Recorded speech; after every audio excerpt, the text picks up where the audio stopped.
Hey everyone, welcome to Princess of Gay. I'm your host Connie, and today we are acting out of spite and just uploading a bunch of shit, and that includes this first impressions showdown. Yeah, we're doing another one of these.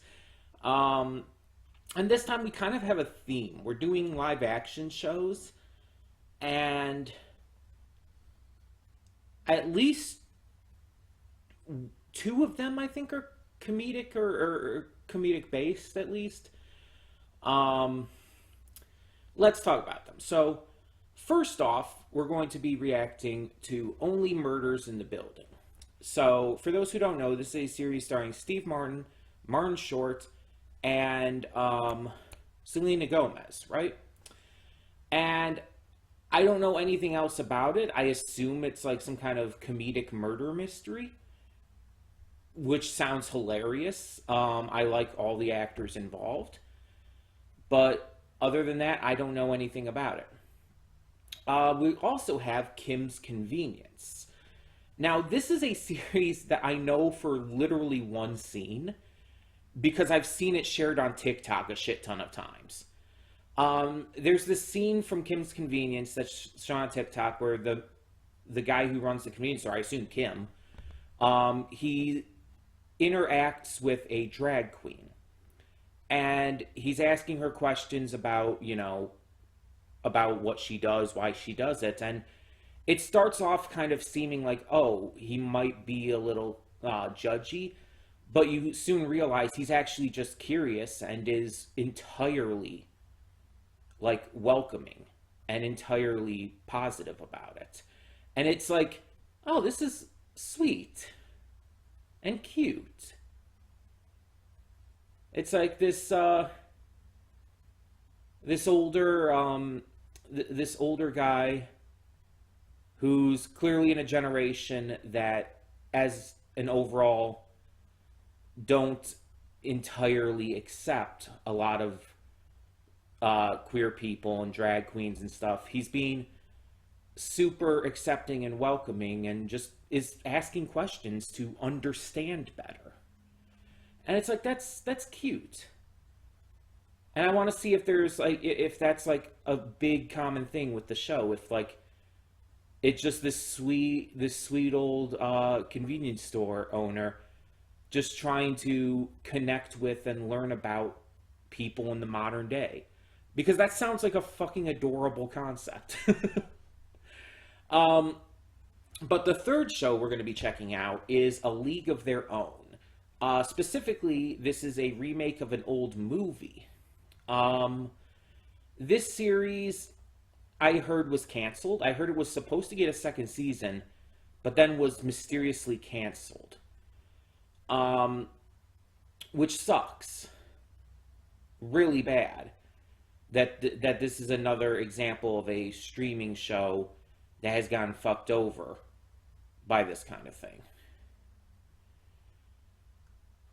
And I heard that this one was really popular too. It's also supposedly extremely queer.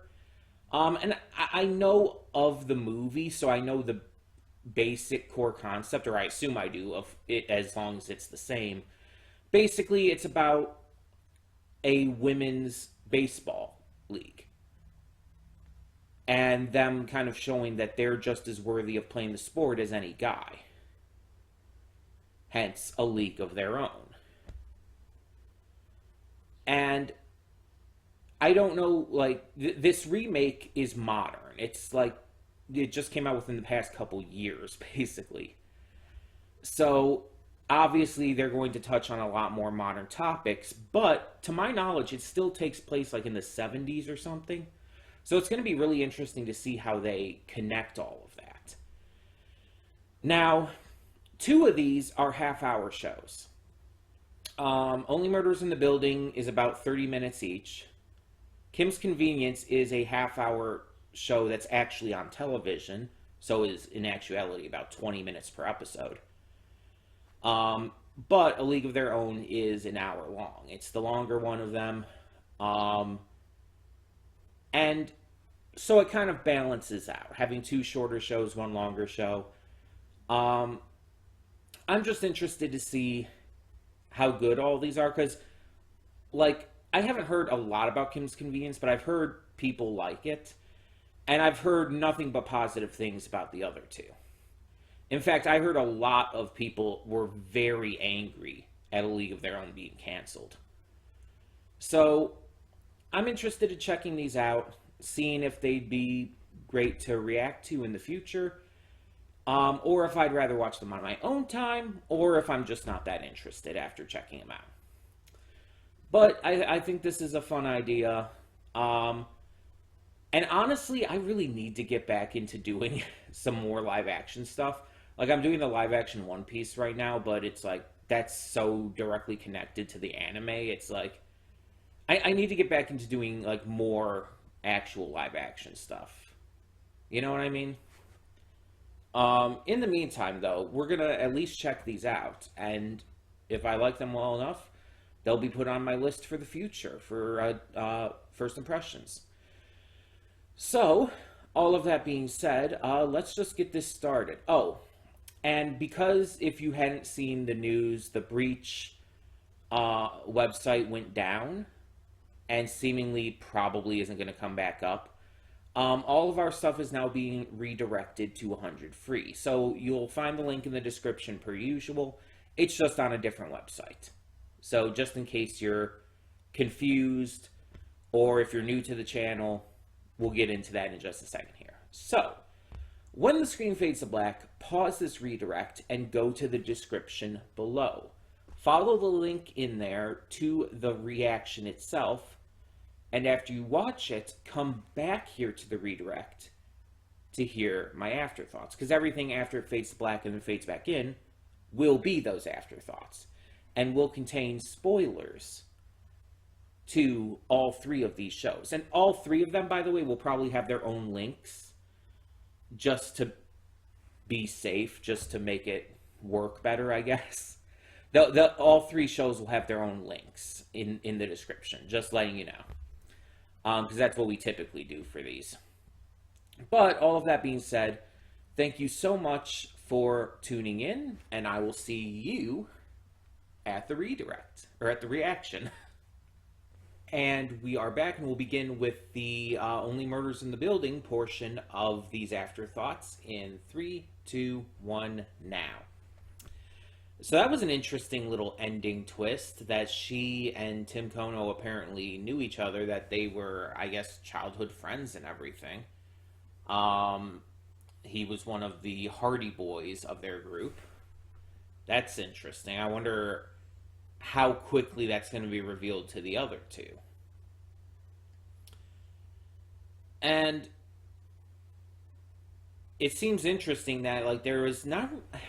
I feel like there wasn't really any, like, visible physical reaction from her that would have hinted at that. It just kind of like oh, this is a guy from the apartment building, he was murdered. So, yeah. Interesting, just interesting situation. But this was a good starting episode. It gets you interested. So yeah, like I said, I didn't know going into this what this was exactly about. And now I can see, like, we have three fans of a true crime podcast, the same one, and they end up starting their own while investigating the murder of someone in their building. And they all have, like, their characters. They all have, like, little quirks and secrets, clearly. They all have their little things going on. We see Steve Martin's character, Charles, is a former actor who had, like, one big role and then has never been able to really duplicate that. And unfortunately, there's a lot of actors like that who get, like, really big for a single role, especially on television, but never really have that success afterwards. They might have, like, some small roles here and there, but they never really quite get big anywhere else.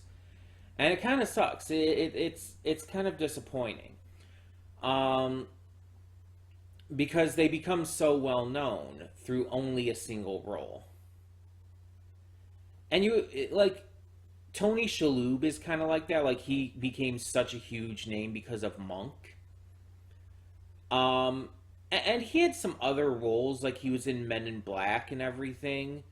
But nothing else was really huge for him. Nothing else really gave him that same kind of like attention. He's still known for Monk. Not for that, not for 13 Ghosts. He's known for Monk.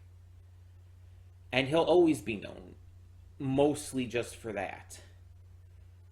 His other roles just haven't skyrocketed him to the same kind of fame.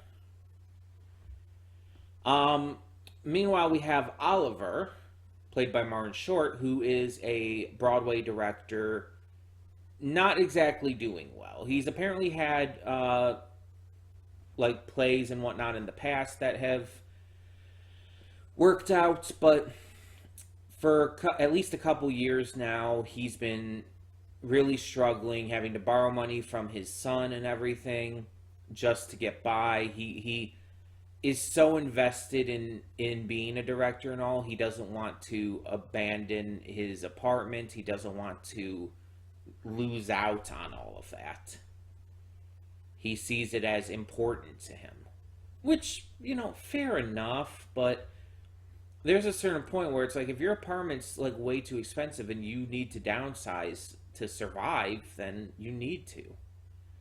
Of course, right now there's this entire thing going on too, so it's maybe a little hard to do that, but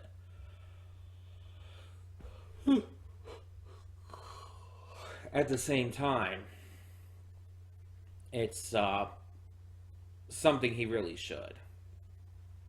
And then we have Mabel, who is renovating her aunt's apartment. Used to like have like these made up mysteries with her friends, which included again Tim. But we don't know much of anything else about her right now. She's the biggest mystery of the three.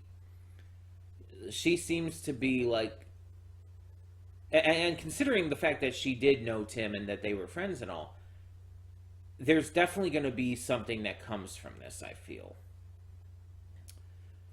There's definitely, like, her being more of a mystery is definitely intentional, obviously. And it's going to be a big part of the story, I feel. This first episode is mostly just about getting to know the characters as well as setting up the general plot.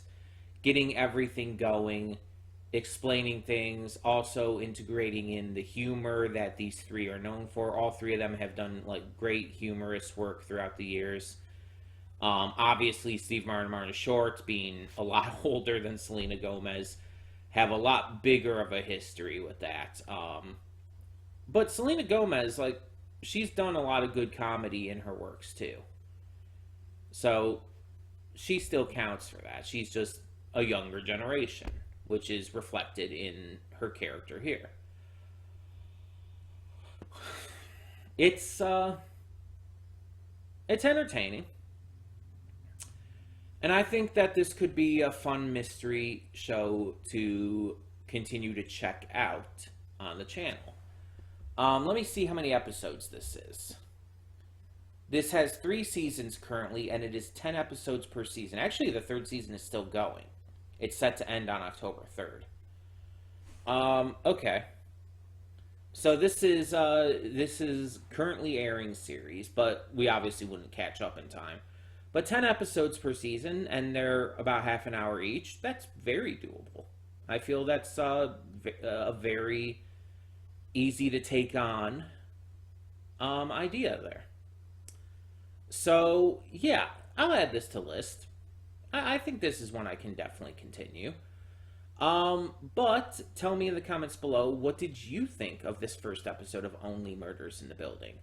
Let me know your thoughts, and I hope you stay for the other reactions and afterthoughts of this first impression showdown. But even if you don't, I hope you enjoy your day. And for now, I'm Connie, and yeah, for now, for this one at least, I'm signing off. And we are back, and we'll begin with the Kim's Convenience portion of these afterthoughts in 3, 2, 1, now. Like I said at the end of the reaction, this was delightful. Like, it's exactly what I expected based off of the one clip I had seen before. It's just this older Korean man who runs this convenience store with his family, who has like some family issues and whatnot he has to work on and all. But he's a good-hearted man who's caring and kind, and there's a lot of things about the world nowadays he doesn't understand, but he's genuinely trying to learn, especially when it comes to, for example, queer people. He doesn't get it. He doesn't fully grasp the situation, but nonetheless, he's trying. He asks genuine questions. He doesn't try to be rude or anything. And sometimes it comes across maybe a little wrong, but he tries to make up for it. And I have to give him credit for that, because that's more than what some people, let's be honest, in his generation do. There are some people who are just assholes. There are some people who, in his generation, just look at queer people and judge them. And in terms of trans people, misgender and dead name them. In terms of queer people, just like in general, just basically tell them like it's a phase or it's a choice or it's not. Some people even just say it's not even real and it's just mental illness and shit, and it's just it's gross. But there are also people of that generation, even older, who are genuinely accepting. I know plenty of people from my church, for example, who are very accepting. My church is a very accepting church, which is why I go to it, because it's open and affirming. We have a trans woman who is one of the most beloved members of our church in the choir. She sings on stage all the time. We have I believe he's the leader of our hospitality team. He does like snacks and stuff in between services. He's gay. He has a partner, a husband, and everything. And his husband has preached a couple times, multiple times now, at services. We have a gay bar next door. And our church takes an active part in Pride events every year. And I love that. And there are definitely people of Mr. Kim's generation and even older in our church who accept it and are understanding. And even if they don't fully understand, even if they don't fully get it, they try. And sometimes that's the best thing you can hope for. That they're actively choosing to try to understand. Even if it's something they just haven't known their entire life and something that is completely new to them, they're still being respectful and giving it a shot and just understanding that's how people are. And that's nice to see. There's also some great comedy in this series that you, even just outside of the interactions that Mr. Kim has and misunderstandings and stuff. There's some good comedy involving the family, a lot of typical stuff you see in a lot of family shows. The parents being a little too either protective or intrusive on their children's lives, having some family drama between different members, stuff like that. You see this kind of stuff all the time. It's just maybe not these specifics exactly, but you know. And we get to see just how every one of these characters that we focus on interacts, what their lives are like, how they go about things, and just the general sense of liveliness, I guess you could say, that this series carries. It feels very fresh in a way. Even though, like, shows like this have existed for decades and decades, it feels like something new just because of the way it's presented, the way the actors perform these roles. They're doing such an amazing job at it. Like, everyone did a great job in this. All the actors felt like real people. And that's something you don't always see with, like, sitcoms and all. Sometimes they feel like they're, characters. Like, you watch Fresh Prince, you're not expecting to see them act like real people most of the time. There's some moments, but most of the time, they're very, like, caricature-like. You see, like, Will Smith in that, like, talking to the audience and goofing around and everything. And it's like, oh, yeah, he doesn't come across like a real person. Real people don't act like that. But it's funny, it's entertaining, it's well written and well acted. So it makes up for it. But then you watch something like this and it's like you believe these are just real people going about their lives. Their interactions feel genuine. The only one who I could say in this who felt more like a typical sitcom character was the manager. Simu Liu's manager. Or Jong. Yeah, that's the character's name. His manager. She's the only one who felt a little more caricature-like. But not even too much so. She's just like a very awkward, nervous type of person. I've seen people like that. I'm like that in a lot of ways. So it's not completely unbelievable or anything. It's just a little more silly. I actually want to check something here. Okay, so this is a Canadian series, apparently. I guess maybe that's part of why I hadn't heard of it prior to seeing it, that one scene over and over on TikTok. And I guess it takes place in Canada too. It takes place in Toronto. I don't think we got that from the episode. I don't think it mentioned that.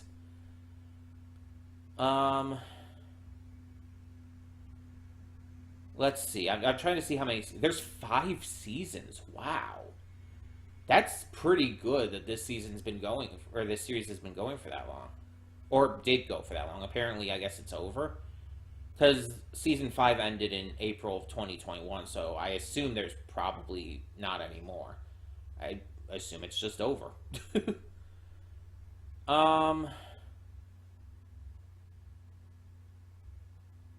Okay. But yeah, so there's 13 episodes every season. It's very consistent in that regard. And according to this, it has received mostly positive reviews. People seem to like it, according to that. I would definitely like to see more, though. In regards to all of that. And apparently, the exterior shots of the convenience store was just it's an actual convenience store in Toronto. And they just did some redesigns for the exterior shots. So that's really interesting in and of itself. This series, though, is charming. It's absolutely charming. The characters are likable. You just connect with the ideas and the humor. And again, there's some progressive ideas, like, right from the start. Like, this first episode did not hold back. I mean, it's taking place during Pride. And you get to see this interaction with things. Also, I love how Mr. Kim, his test for finding out if the one dude was gay was asking his favorite movie. And he's like, Caddyshack. He's like, oh, you're not gay. I love that. That's ridiculously stupid, but funny as hell. And he's like, but young Bill Murray was hot. And the other dude's like, you're the only one who thinks that. And it's like, No, there are people who think that. I was never attracted to Bill Murray, but I do know there are people who definitely thought young Bill Murray was hot. But either way, that's also just not a good way to tell. Like, it's ridiculous, obviously, but that's part of the joke. It's silly, but it's not disrespectful, and that I think is the big positive about this. It's like cracking jokes and having fun, but not being disrespectful about it. Just poking fun at things. Um, like, what would Mr. Kim say if I told him my favorite movie, 12 Angry Men?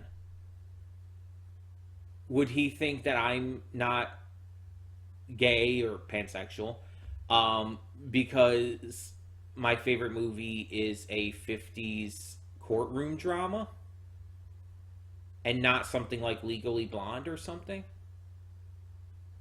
I don't know why Legally Blonde is the first thing that came to mind. Probably because Alicia X Life, a reactor I watched, she started the Harley Quinn series recently, and that was directly name dropped in the series by Joker and Harley.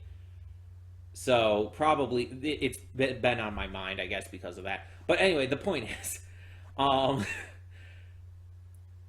it's a stupid metric to measure gayness by. It really is. Um, but again, it's funny without being disrespectful. It's goofy and it's charming. It's just absolutely charming. And again, the drag queen scene is the scene that I saw on TikTok many times. It's like it keeps popping up, and I've watched it multiple times, and I'm like, and I was just so impressed. I'm like, yeah, this guy is not disrespectful at all. He's just trying to understand. He's just asking genuine questions, and you can see by this drag queen, by her reaction, that she's not upset. She's almost appreciating the way he's treating her. Like when she introduces herself and offers her hand, he respectfully takes it, bows to it, like in a very respectful show, and she's very clearly like impressed by that, and just welcoming. She feels welcomed. She feels properly treated. And all he was doing was asking questions. All he was doing was wanting to know. He was just curious. And there's nothing wrong with curiosity. There's nothing wrong with asking questions, trying to learn. That's how I found out a lot about myself. That's how I found out I was trans and pansexual. I asked questions. I looked things up. I listened to interviews. I didn't just assume. I didn't just make these wide assumptions based on stereotypes or whatnot. No. I educated myself. And I went to actual sources, actual trans people. I specifically talked to 2 trans people at YomaCon in 2017 because I wanted to get their perspective and be sure about things. And they helped me. And I very much like believe that they were 2 of the biggest reasons I was able to come out. And I give them the credit for that. I credit them for allowing me and helping me to come out when I did, to truly realize who I am. And I'm friends with both of them. I mean, one more than the other, but still. I still have the connections to both of them. Mind you, one of them is Kieran Strange, my friend who I met at YomaCon through stuff like this and is also a voice actor. Um, I've reacted to a couple things on this channel with him, one of which was in a First Impressions Showdown. I think the last one. I think. It was Sugar Apple Fairy Tale. But I also reacted to Requiem of the Rose King, I believe it's called. He's the main star in that. And he's trans. He's a trans man. So it's like, yeah. His perspective was one of the big ones, and then the other person's, she's a trans woman, and obviously that perspective a little more connected to myself, which Kieran would agree with, and he's the one who actually like led me to her at Youmacon that year. So yeah, it's like I definitely credit them with helping me come out, and I am eternally thankful for that. And it's all because I genuinely wanted to know. I wanted to ask questions. I was questioning a lot about myself, and so I went to people who would know more than me, and I asked. It's as simple as that. And since I've come out, people have asked me because I'm kind of in that position now where I can answer a lot about that. Not everything. There's some things I'm still learning. But I know a lot more than I did beforehand. So hey, it's kind of a big circle in a way. But yeah, I really enjoyed this. If it wasn't clear, I really did. I think that this is definitely going to be one I'm going to want to continue to check out. This is going to be one that I'm going to put on our list, and we're going to continue at some point in the future. I'm really happy I decided to check this out. But tell me in the comments below, what did you think of this first episode of Kim's Convenience? Let me know down below. And for now, those are my thoughts on this part of these first impressions videos we're doing today. So, no matter which order you're watching this in, I hope you check out the others. If you don't, hope you enjoyed this one nonetheless. And for now, thank you all so much for tuning in, and I'll see you at the others on this video. And we are back, and we'll begin with spoilers for this portion of the First Impressions Showdown in 3, 2, well, by the way, League of Their Own. I should say that as well. 3, 2, 1, now. And for the first time in one of these First Impressions Showdown videos, we have a clean sweep. All 3 of these shows are going to be continued reacting to. Yes, A League of Their Own, obviously. Like, honestly, going into these, this was the one I was honestly the most sure about would be one that I would want to continue, because I like baseball, I like girl power, I like the gay. It's a perfect fit for me. Let's be honest. It's the kind of show I feel like I would just naturally be into. This first episode was well paced. It introduced us to our characters well. It introduced in the queer aspect of it.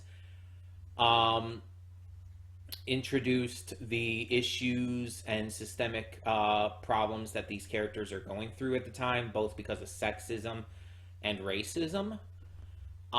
We're even seeing like how this entire thing is being put together in the first place, basically just for eye candy. The guy in charge, this candy bar guy, is doing this to try and, you know, sell his candy bars, let's be honest, through eye candy. It's like these women have to be attractive and sexy and eye-catching and whatnot. And that's why there's all these provisions in place, like, oh, you can't wear pants in public and shit. It's like, what? It's stupid. But of course, the time period this takes place at, it's like all this kind of stuff is very much stuff that was still going on. Unfortunately, there are still people who go by these kind of ideals nowadays, and it's like watching fucking dinosaurs in action. It's like, how can you be that outdated as a person? Like, seriously. Do you survive on fossil fuels? I'm making a joke here. I know that makes no sense. I know. You get the point. You get the point I'm trying to make. Um, it feels so outdated to think that stuff, but there are people who think that way nowadays. And it's just it's wild to me. But seeing something like this where it's like obviously a period piece in a way, to where it's like, yeah, in this time period, this is how things were viewed. And it's horrible. It's terrible. It's bigoted and inexcusable.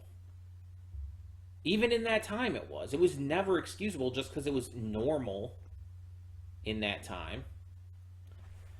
And this is clearly a series about breaking out of those predefined roles and choosing to live as yourself. Like our main character, that's literally her entire character right now. She married this guy and is having this ordinary life because she felt like she was shoehorned into it, like it was the thing to do. And the first time she finally makes a choice for herself, choosing to go off to these baseball tryouts, she's nervous, she's scared. She can't stop thinking about her husband because, again, that's what she's been raised and led to believe is what she's supposed to do as a woman. But instead, she goes for it. She starts meeting these other girls. She starts letting loose and just being honest with herself. And she's realizing a lot because of it. That she doesn't want to live that ordinary lifestyle. That's not her. That's just what she's been made to believe she should be. And that comes to a head with the kiss. Like I said, the sexual tension was thick as fuck. Like, there is no question that there was a lot brewing between them. And so the one other girl, I can't remember their names right now, but the one other girl kind of leading her into the kiss to kind of find out, and then afterwards telling her, like, I thought so. It's like she could tell, like, this girl is gay. Whether she's actually, like, specifically a lesbian or whether she's bi or pan, doesn't really matter. She's queer. She's into women. And that's very apparent, honestly. Again, even if I didn't know that this series was very queer, it was very obvious. Like, there was no question about that. And it seems like this girl herself, again, not great with names, but it seems like she might be bi because we also saw her leaving in the end with some guy very clearly to have sex. And I don't think she was necessarily leading our main girl on. I think she was just, fooling around because she seems like that kind of person. To where it's like, oh yeah, she's not really locking herself down to any one person. She's just trying to have fun. I think she's either bi or pan, and she can be into both. She can be into guys, girls, anything. Anyone. And that's great. We also follow, while we're following her, we're also following this other girl who, because of the color of her skin, is denied even the ability to try out.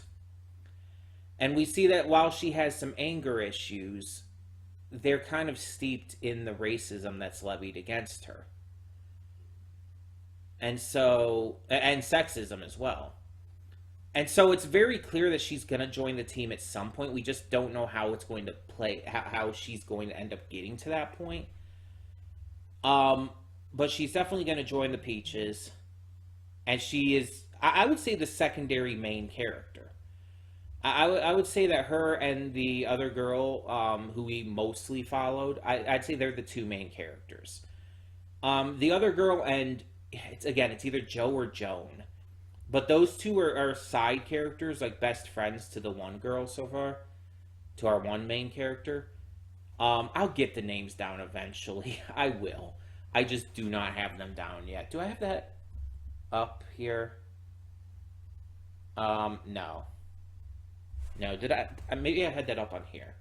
Yeah, I had it up on here because I was looking it up during the thing. Let me try to get these names down. Okay, Carson is our main girl. Max is another character. I can't tell by the names and everything. I don't want to look up too much of their information because I don't want, like, spoilers and stuff. Joe. It is Joe, though. Joe DeLuca. Okay, and it says she's Greta's best friend. So, Greta, who's played by Darcy Carter. Yeah, that's definitely her. 100%. Apparently, she's in The Good Place as well. I've only seen one episode of that. Yeah. Okay, so Carson, Greta, and Joe are the kind of the three friends that we saw. Okay, and Max is the other main character. She's the other main character who we're following and is facing the issues with racism and stuff. Okay. Okay. And Clance is the comic book friend. Okay. I don't want to look up too much else because, I don't want spoilers or anything, but I'm going to try to get some of these names down. It just might take me a bit. But like I said, we are going to be continuing this, so I'm going to have the time. This was, it touched on a lot of these social topics, and it's very clearly going to continue to do so. And I can already see from this first episode why people are upset that this was canceled. Because the thing is, it was renewed for another season. It had 8 episodes in August of last year. It was renewed in March for a second and final season. It was only supposed to be 2 seasons. And apparently it was going to be cut down to 4 episodes as it was. But then in August, Amazon announced that it was just being canceled altogether due to delays caused by the strike. So instead of, paying people fairly and everything, they're just going to cancel shit. Another reason to be angry at Amazon and everything for this. The reason for canceling it is fucking stupid. But now I really kind of want to see the movie that this is based on. I wonder how much is taken from the movie and how much is original. I've never seen the movie. I again, only know the basic core concept of it. I don't even know who's in the movie. And if I ever do react to it, I kind of don't want to know now. But yeah, this was good. And like I said, we have our first clean sweep, but I'll talk about that more in the afterthought, in the final afterthoughts for everything. In the meantime, tell me in the comments below, what did you think of this first episode of A League of Their Own? Let me know down in the comments below. And for now, I'm Connie, and I'm not signing off, but I'm Connie, and thank you so much for watching, no matter which you watched first, or whether you watched all 3 of these or not. Hope you enjoyed nonetheless.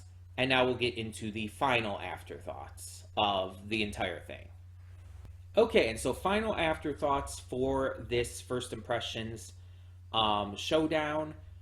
Like I said, if you didn't see the League of Their Own afterthoughts, like I said in there, we have a clean sweep for the first time all three shows that we reacted to today will be continued in the future on the channel. All three of them were honestly fantastic. Only Murders in the Building, Kim's Convenience, and A League of Their Own were all great first episodes that really hooked me into each of the series in different ways, mind you. Obviously, with Only Murders in the Building being a very different series from the other two, but at least two of them have a lot of queer themes in them. And you know that's a big draw for me, for obvious reasons. But all of them like have a good cast, have good story, good dialogue, good just setup for the future. Like there's a lot that can be continued from them. The one I would say that I think I'm most excited for is A League of Their Own. I think that one was the best first impression. If I had to say one that was the weakest, and by no means this means it was bad, but the weakest one just by default would be Only Murders in the Building. And again, it's just by default. It's still fantastic. It was a lot more.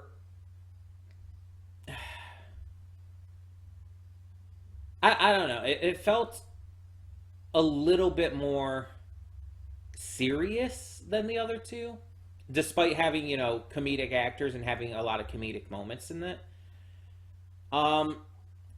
It felt like it'd be something that might be a little more effort to get through comparatively.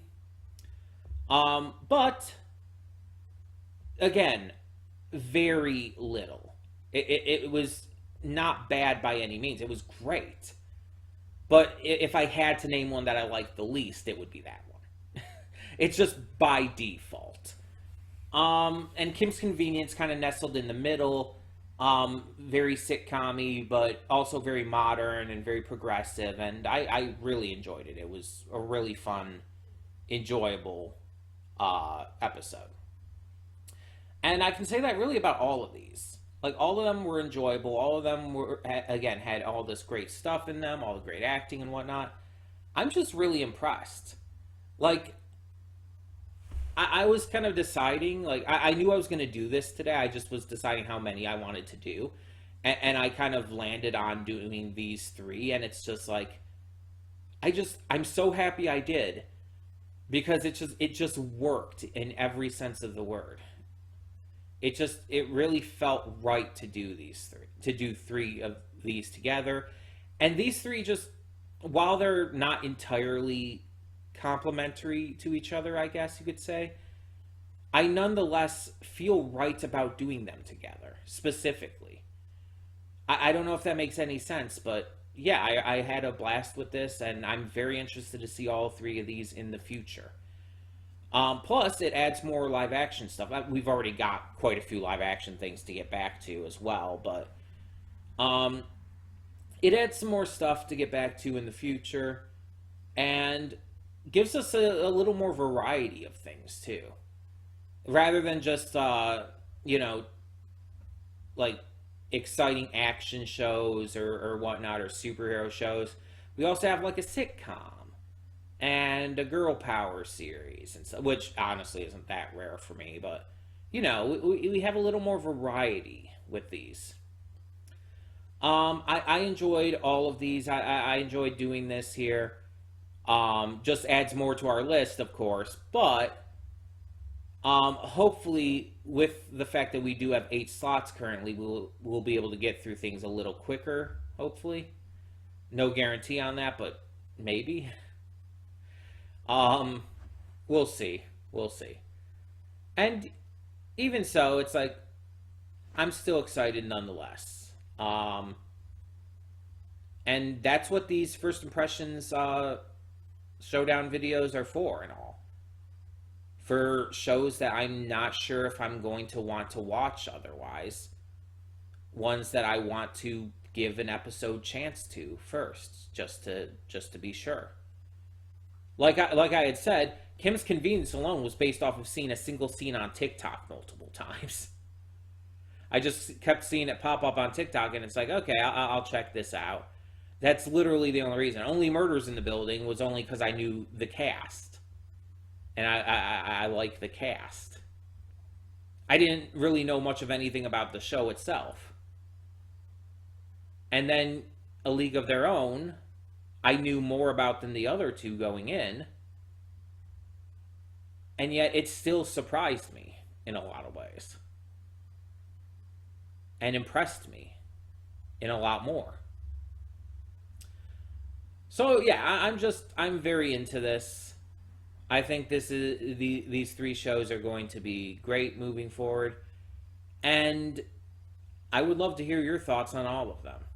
So like I said in each individual one, also saying here, tell me your thoughts on these first episodes down in the comments below. If you have any questions, anything else you want to mention down there, feel free. For now though, I'm Connie and I'm signing off. See y'all next time.